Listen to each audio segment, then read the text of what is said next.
Hello guys, welcome back to our channel. Now, this is all the way from Lagos, Eko Nibaje Loto, but this one we're referring straight down to Bola Tinubu, aka Jagaban. He's in the radar, and this time around it looks like they're not going to let him lose anytime soon. The young man who is the person or the litigation, the person who's bringing him into the radar is not ready to let him off the hook yet. 2 years ago, this news was on, but somehow along the line, the consequences was not seen. It was played down on, but right now it is up and running. And Magu, who ought to be in the scene right now, is still battling with his own issues. Who knows what will become of Bola Tinubu after this time. But before we go into the news proper and further analysis, we would like you to subscribe to our channel by clicking on the red subscribe button. Beside it, you will see a bell notification icon. Please go ahead, click on it to get notified as soon as we update our channel on YouTube. Well, a former managing director of Alpha Beta Consulting, that's Mr. Oladapo Apara, has sued the company, a former governor of Lagos State, Bola Tinubu, and the current managing director of the firm, Akin Doherty, before a Lagos State High Court, C0ver, in the right of summons marked LD/777330 GCMW/2020.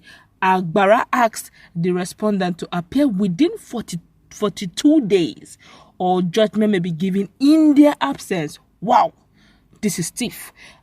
Apara had in a petition addressed the Economic and Financial Crime Commission, accused the company of 100 billion naira fraud, but 2 years after, the EFCC are yet to take action. This is Nigeria.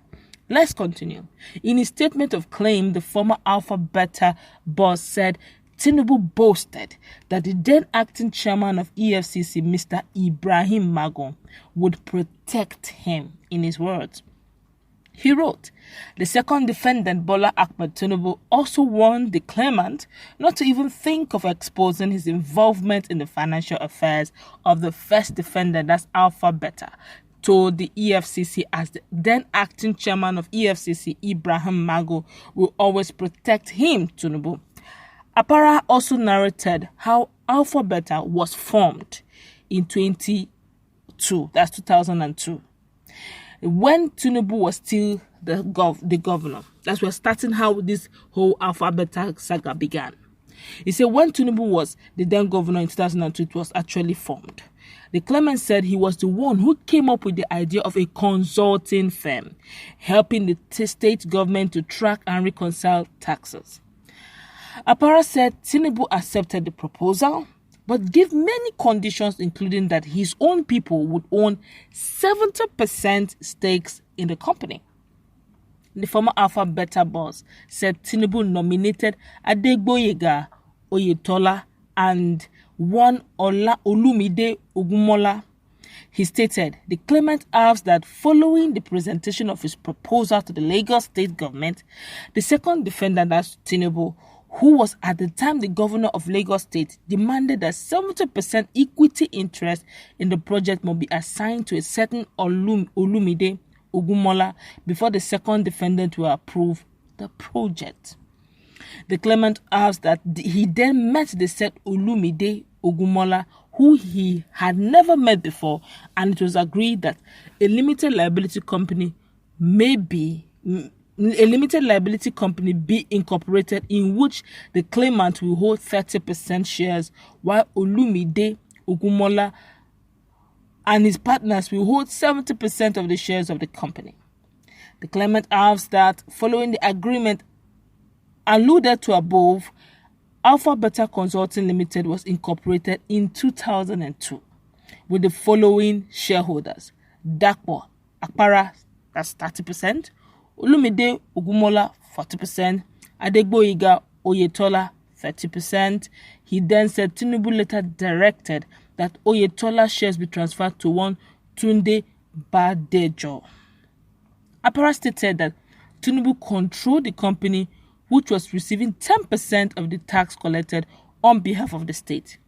He said Due to the technological innovation that was deployed by him, the internally generated revenue of the state grew from 10 billion naira per annum in 2002 to 300 billion naira per annum in 2019.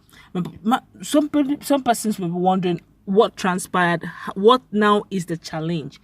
Let's go back a little bit more 2 years ago to find out what really transpired and why are we looking at is it tax, is a consulting firm, right? So what has that got to do with Tinubu? Let's find out. We are going to take a review of how it all began in 2018, how the whole litigation began.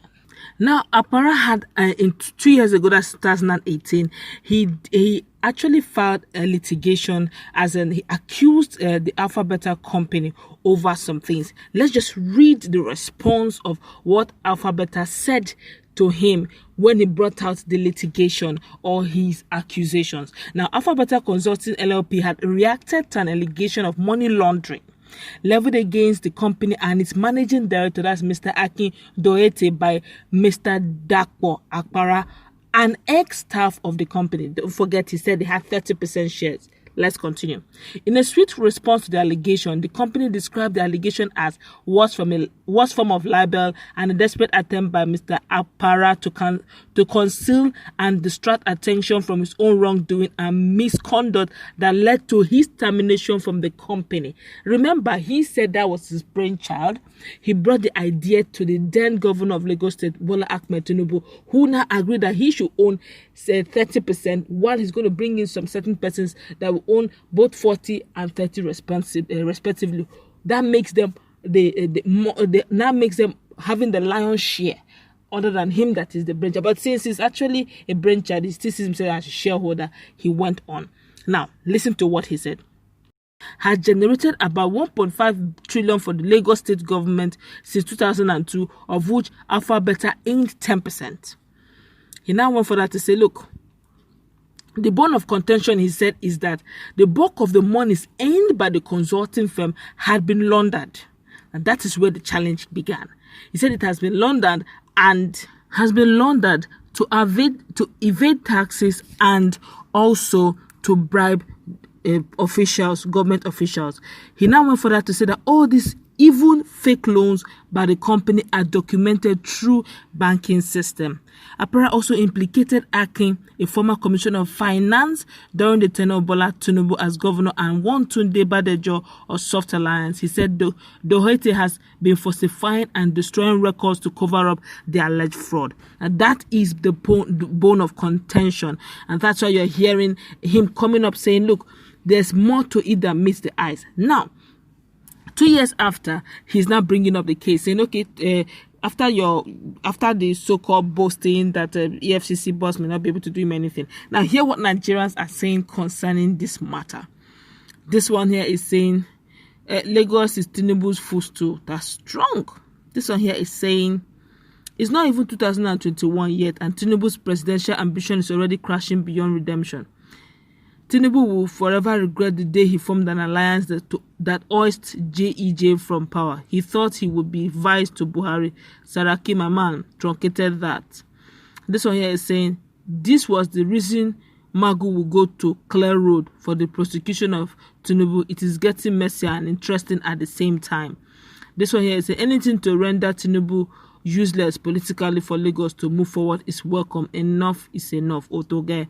This one here is saying, now this one nine be wala.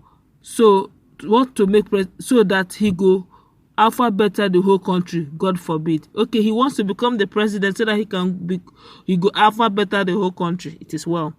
This one here is saying, let's deal with the mother of godfathers. From the others will pick race. As in they're saying, if they can deal with Bola Tinubu, who is being perceived as the godfather of Lagos State, we all know him as Jagaban. Well, this is getting messy. Based on what we have seen and what Apara has said, obviously, right now, the EFCC boss is not even in any condition right now to begin to cover any tracks. He still have his own he's battling with right now. Let's see how it flows. 42 days is quite a long time, and it's also a short time. But they are now saying it's not just summoning up in 42 days, but if he doesn't appear, a sentence will be passed. In a quick one, very quick one, Sanwo-Olu, the governor of Lagos State, has actually been benevolent enough to give judges in Lagos State beautiful cars. Who knows?